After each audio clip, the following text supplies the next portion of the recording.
Hello दोस्तों, power grid के बारे में वीडियो में बात करेंगे। गवर्नमेंट पीएसयू है, महारत्न कंपनी है और सितंबर के महीने में बहुत सारा एक्शन देखने को मिला है डीआईआईस की तरफ से, स्पेसिफिकली म्यूचुअल फंड्स की तरफ से। दोस्तों, तो यहां पर कुछ बड़े म्यूचुअल फंड्स, खासकर एचडीएफसी के कुछ बड़े फंड्स जैसे एचडीएफसी फ्लेक्सी कैप, उनके पोर्टफोलियो में नया एंट्री लिया है पावर ग्रिड ने 0.61% का वेटेज करके। फिर एचडीएफसी फोकस्ड फंड, वहां पर भी नया एंट्री उन्होंने लिया है 1.93% का। फिर इन्वेस्को इंडिया कॉन्ट्रा, वहां पर भी नया एंट्री लिया है और 0.78% का वेटेज है। कुछ फंड्स जिनके पोर्टफोलियो में बहुत बड़ा नाम है पावर ग्रिड, थोड़ा सा ट्रिम भी किया है, जैसे पराग पारेख फ्लेक्सी कैप फंड 4.93% अभी भी उस पोर्टफोलियो का हिस्सा है, थोड़ा सा यहां पर आप ट्रिम जैसा मान सकते हैं। एसबीआई डिविडेंड यील्ड उसने भी थोड़ा सा ट्रिम किया हुआ है, लेकिन अगेन पराग पारेख टैक्स सेवर फंड जो दूसरा फंड है, उन्होंने बाई किया है। तो ओवरऑल जब मैं नंबर्स देख रहा था, बाई सेल के जो नंबर्स, तो ओवरऑल पॉजिटिव नंबर्स हमको देखने को मिले, जहां पर नेट मोर बाइंग हुई है पावर ग्रिड के केस में। बिजनेस को समझते हैं दोस्तों पावर ग्रिड का। तो देखिए, पूरे भारत का जब हम पावर सेक्टर की बात करते हैं तो ट्रांसमिशन में बड़ा नाम है। 45% ट्रांसमिशन जो इलेक्ट्रिसिटी का है वो पावर ग्रिड के द्वारा होता है। ट्रांसमिशन लाइन, सब स्टेशंस का एक बड़ा नेटवर्क पावर ग्रिड के द्वारा है। और जैसा कि हम जानते हैं, पावर सेक्टर में अगले 10 साल में बहुत बड़ा ट्रांसफॉर्मेशन होने वाला है और पावर ग्रिड बहुत बड़ा यहां पर रोल प्ले करने वाला है। मैं उसके बारे में भी बताने वाला हूं। महारत्न सीपीएससी है और पैन इंडिया इनका ट्रांसमिशन का नेटवर्क है। अगर आप डोमेस्टिक रेटिंग देखेंगे तो AAA की रेटिंग है, क्योंकि इस बिजनेस में डेट बहुत ज्यादा है, तो इसीलिए रेटिंग जो है AAA जो थोड़ा सा अच्छा हो जाता है। और जो इंटरनेशनल रेटिंग है ये BBB- है, लेकिन इससे अच्छा रेटिंग मिल भी नहीं सकता है, क्योंकि यही सवरन रेटिंग है, मतलब हमारे देश की रेटिंग यही है, तो इससे अच्छा रेटिंग हो नहीं सकता है। तो उस हिसाब से भी स्ट्रॉन्ग रेटिंग इसको माना जाएगा। मेजर हाईलाइट जब Q1 के रिजल्ट्स जब आए थे तब, तो उनको बड़ा ऑर्डर गुजरात में मिला था स्मार्ट मीटर्स को लेकर। उसके साथ साथ कुछ सोलार प्रोजेक्ट में भी वो इन्वेस्ट कर रहे हैं। नागड़ा मध्य प्रदेश में हमको देखने को मिल रहा है। दोस्तों, ओवरऑल Q2 के समय में कैसा नतीजा रहा था, तो देखिए 11,169 करोड़ से रेवेन्यू थोड़ा सा बढ़ा था 11,258 करोड़, लेकिन प्रॉफिट्स थोड़ा सा कम हुए थे 3,801 करोड़। मतलब ये अप्रैल मई जून 2022 की बात कर रहा हूं, 3,801 करोड़, और अभी जो प्रॉफिट था 3,597 करोड़ का। दोस्तों, तो पावर ग्रिड को समझने के लिए मैंने कुछ लेटेस्ट रिसर्च रिपोर्ट का सहारा लिया। तो अभी ट्रेंड लाइन में सिर्फ शेर खान की रिपोर्ट दिखा रही है, और वो भी बोनस जो स्प्लिट हुआ था उससे पहले, मतलब सितंबर के महीने में, ये 7 सितंबर के 8 सितंबर के समय की ये रिपोर्ट है। तो क्या रिपोर्ट में इंपॉर्टेंट चीज है, क्या ब्रोकरेज का क्या कहना है, तो भी हम देख लेते हैं। अगेन, ब्रोकरेज रिपोर्ट बहुत सारी आती है, ये हम पढ़ते हैं ताकि हमको कुछ इंसाइट्स मिल सके बिजनेस के बारे में। ये कोई टारगेट के लिए हम लोग जो है स्टडी नहीं करते हैं। तो रिन्यूएबल एनर्जी पर जैसा ब्रोकरेज का कहना है कि बहुत बड़ा पावर ग्रिड का प्लान है,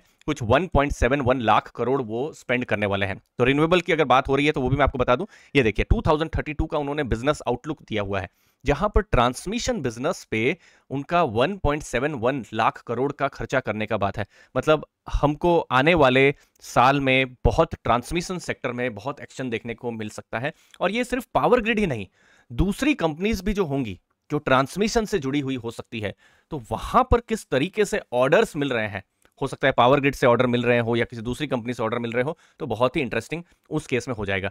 यहां पर पावर ग्रिड अपनी जो स्पेंडिंग जो है वो भी, मतलब जो केपेक्स है वो भी बढ़ाने वाला है। तो रिन्यूएबल एनर्जी आएगी तो साथ साथ में यहां पर ट्रांसमिशन सेक्टर में भी बहुत चेंजेस होने वाले हैं। नई अपॉर्चुनिटी क्या है, स्मार्ट मीटर्स, स्मार्ट ग्रिड्स और एनर्जी स्टोरेज का। तो कुछ बड़े ऑर्डर्स, बड़ी अपॉर्चुनिटी आ सकती है। अभी देखिए बहुत ही नेसेंट स्टेज है, ये चीज को ध्यान में रखना है। ओवरऑल 48,700 करोड़ का उनके पास अभी तक वर्क है। यहां पर शेर खान पॉजिटिव है बिजनेस को लेकर। पावर सेक्टर की जब हम बात कर रहे हैं तो हमारे देश में बहुत बड़ा चेंज हो रहा है। इनफैक्ट जो डिस्कॉम्स के द्वारा पहले पेमेंट नहीं आता था, अभी गवर्नमेंट ने भी बहुत सारे एक्शंस लिए हैं, जिसकी वजह से पेमेंट भी आ जा रहा है। तो कंपनीज भी जो है फाइनेंशियली मजबूत यहां पर हो जा रही है।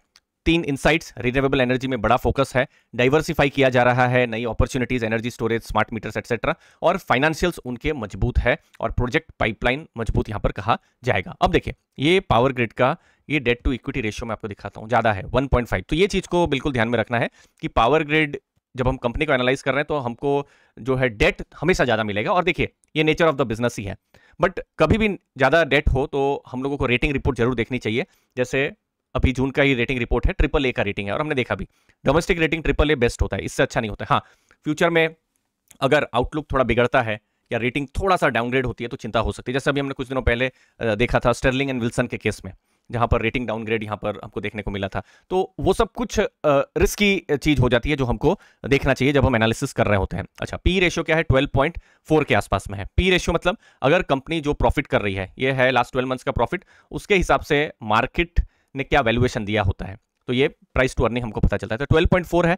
तो हिस्टोरिकल लेवल से देख लेते हैं कि क्या ये सस्ता है या महंगा है, किस तरीके से है। तो देखिए, मीडियन पीई कुछ 13.1 के आसपास में हमको देखने को मिल रहा है। तो उसके कंपैरिजन में देखेंगे तो थोड़ा सा सस्ता देखने को मिल रहा है। बट देखिए, इसका कोई फॉर्मूला नहीं होता है। तो ये 12 है तो ये 15 नहीं जा सकता है या 20 नहीं जा सकता है, तो 12 है तो ये 10 भी जा सकता है, 8 भी जा सकता है। ये पी रेटिंग, री रेटिंग, डी रेटिंग होती रहती है। जैसे पिछले कुछ साल में आप देखेंगे, जैसे ऑयल कंपनीज हैं, ऑयल मार्केटिंग कंपनी, जैसे फॉर एग्जांपल भारत पेट्रोलियम को ले लीजिए, 3.69 का पी रेशियो आपको देखने को मिलेगा।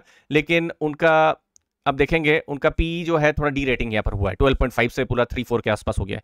लेकिन कुछ कंपनियों का री रेटिंग भी होता है। अगेन, एक और मैं गवर्नमेंट कंपनी की बात कर रहा हूँ, जैसे रेल विकास निगम, उनका अगर हम देखेंगे जैसे 5 ईयर का पी रेशियो देखिए, उनका कितना है? एवरेज है 6.6 है, और अभी कितना पी रेशियो चल रहा है? 23.6 है।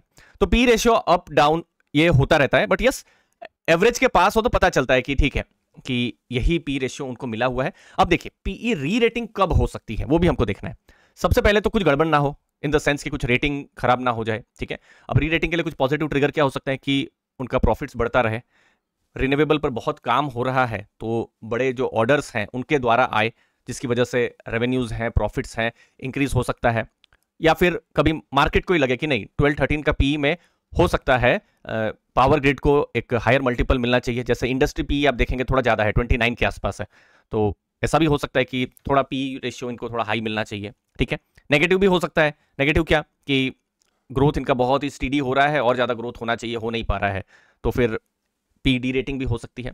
तो ये अलग अलग सिचुएशन होती है, अलग अलग कंपनी। इसीलिए देखिए, कोई भी एक फॉर्मूला पर हम यहाँ पर जा नहीं सकते, लेकिन अभी के डेटा के हिसाब से इतना पता चल रहा है कि पावर ग्रिड का केस में कि हिस्टोरिकल लेवल से थोड़ा सा सस्ता लेवल पर हमको देखने को मिल रहा है। म्यूचुअल फंड्स को भी यहाँ पर एक्शन में हमको आते हुए नजर में आ रहे हैं, बट रिस्क को भी ध्यान में रखना है। पावर सेक्टर है, यहाँ पर 10-12 साल पहले की मैं बात करता हूँ, उस समय में बहुत सारे एनपीएज आए थे पावर सेक्टर से, बैंक्स को बहुत इंपैक्ट पड़ा था। खैर, यहाँ पर पीएसयू है, बहुत इंपैक्ट नहीं पड़ना चाहिए, बट स्टिल डेट इनका ज़्यादा है, उसको हमको देखना है। आरओसी ठीक ठाक है, रिटर्न ऑन इक्विटी 19 मजबूत कहा जाएगा। एक स्टीडी ग्रोथ हमको पावर ग्रिड में देखने को मिल रहा है। क्वार्टर 1 में बहुत ग्रोथ देखने को नहीं मिला है। क्वार्टर 2 के जब रिजल्ट्स आएंगे, अभी फिलहाल वो डिटेल्स आई नहीं है, बट क्वार्टर 2 में जब रिजल्ट्स आएंगे तो हमको और ज़्यादा पता चलेगा उनके फ्यूचर के बारे में, उनका फ्यूचर प्लान्स के बारे में, और प्रॉफिट्स बढ़ते हैं तो और अच्छा है। और दूसरी चीज़ है, उनका जो डिविडेंड है वो भी मजबूत है, डिविडेंड यील्ड भी हमको अच्छा देखने को मिल रहा है। कुछ डिविडेंड यील्ड हमको 5.45% का भी मजबूत हमको देखने को मिल रहा है। तो ओवरऑल यहाँ पर इंटरेस्ट आ रहा है डीआईआईज को। इस सीरीज में बहुत सारी डीआईआईज कंपनीज के बारे में हम लोग बात करने वाले हैं। लास्ट में दोस्तों 25 अक्टूबर नोट करके रखिए, जिस दिन हमारा बैच 3 शुरू हो रहा है। बैच 1, बैच 2 को बहुत ही अच्छे टेस्टिमोनियल्स मिले थे। हमने क्लासेस लिया था AI powered multibagger mastery 7 live classes. यहाँ पर चैट जीपीटी पर हमने फोकस किया था, इन्वेस्टिंग एज पर हमने फोकस किया हुआ था। और इन लाइव क्लासेस का तो आपको एक्सेस मिलेगा ही, जो कि अक्टूबर 25 से शुरू हो रही है। और इनफैक्ट अभी बहुत सारे इनरोलमेंट आ भी चुके हैं दोस्तों। आप अभी से ही 3 फ्री कोर्सेज को अवेल कर सकते हैं, जिनकी कीमत 1300, stock selection, sector analysis 1000 rupees और डिविडेंड मास्टरी 800। तो 3100 के कोर्सेज आप अभी से ही देखना शुरू कर सकते हैं। 30 से ज्यादा वीडियोज हैं। हम लोग एक एक्सक्लूसिव कम्युनिटी, व्हाट्सएप कम्युनिटी यहाँ पर बनाने वाले हैं, जहाँ पर कभी भी डाउट क्लियरिंग हो, लर्निंग हो, वो हम कर सकते हैं। अभी फेस्टिवल का सीजन चल रहा है, दुर्गा पूजा, नवरात्रि, दशहरा, ये टाइम चल रहा है, तो स्पेशल 65% डिस्काउंट आप अवेल कर सकते हैं। इन लाइव क्लासेस में हम क्या सीखने वाले हैं? हम लोग fundamental analysis, financial statements, investor psychology, अलग अलग सेक्टर्स को कैसे स्टडी किया जाए, मतलब सेक्टर एनालिसिस को हम समझेंगे। पोर्टफोलियो कंस्ट्रक्शन आप कैसे कर सकते हैं और किस तरीके से आप अपने खुद का इन्वेस्टमेंट चेकलिस्ट बना सकते हैं। ये जो लर्निंग है आपके लिए लाइफ टाइम रहने वाली है, और मुझे उम्मीद है इन लाइव क्लासेस से आपको वैल्यू जरूर मिलेगी। मैंने डिस्क्रिप्शन बॉक्स में लिंक को दिया हुआ है। आपको हमारा अर्ली फाइनेंशियल आज़ादी ऐप को डाउनलोड करना है। एंड्रॉइड में कुछ ऐसा दिखेगा, और आपके पास एप्पल iOS है तो LGIGZ करके कोड को आपको इंटर करना है। आप जो लाइव क्लासेस है उसको वेब में भी देख सकते हैं। रिकॉर्डिंग एक्सेस आपके लिए हमेशा अवेलेबल रहेगा। एआई प्रॉम्प्ट्स में आपके साथ शेयर करने वाला हूं, साथ में लर्निंग मटेरियल्स और इन्वेस्टमेंट चेकलिस्ट आपके साथ शेयर करूंगा। रिकॉर्डिंग्स आपको हमेशा अवेलेबल होने वाली है। Regular doubt clearing classes sessions भी होने वाले हैं दोस्तों। मुझे उम्मीद है आपको वैल्यू जरूर मिलेगी। आपके कीमती समय के लिए बहुत बहुत धन्यवाद। थैंक यू दोस्तों।